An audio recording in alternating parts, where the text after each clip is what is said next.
بسم اللہ الرحمن الرحیم۔ جمعرات کو مینار پاکستان میں انشاءاللہ پاکستان کی تاریخ کا سب سے بڑا جلسہ کر رہا ہوں۔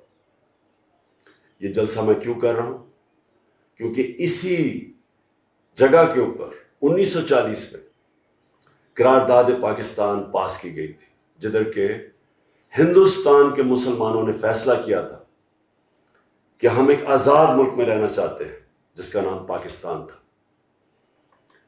میں آج اب سب کو اس لیے اسی جگہ پہ اپنی حقیقی آزادی کی جنگ لڑنے کے لیے بلا رہا ہوں، کیونکہ ہمارے اوپر ایک بیرونی سازش کے تحت اپنے غلاموں کو، جو کہ پاکستان کے کرپٹ ترین لوگ ہیں، ہمارے اوپر ان کو مسلط کیا جا رہا ہے۔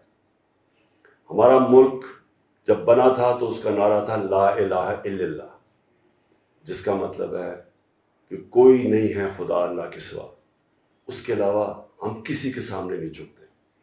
میں سب کو آج دعوت دے رہا ہوں جمعرات کے جلسے پہ، ہر طبقے سے، ہر قسم کے لوگوں سے، چاہے وہ کسان ہوں، چاہے وہ بزنس مین ہوں، چاہے وہ سروس مین ہوں، چاہے وہ اسٹوڈنٹس ہوں، چاہے وہ رکشے والے ہوں، چاہے وہ عام لوگ ہوں، چاہے وہ عورتیں ہوں، بچے ہوں، ہر وہ پاکستانی جو دیکھنا چاہتا ہے کہ خوددار اور خود مختار اور ایک آزاد پاکستان ہو، میں ان سب کو جمعرات کو دعوت دے رہا ہوں کہ آپ سب میرے ساتھ شامل ہوں اور ہم اس جد و جہد کا آغاز کریں۔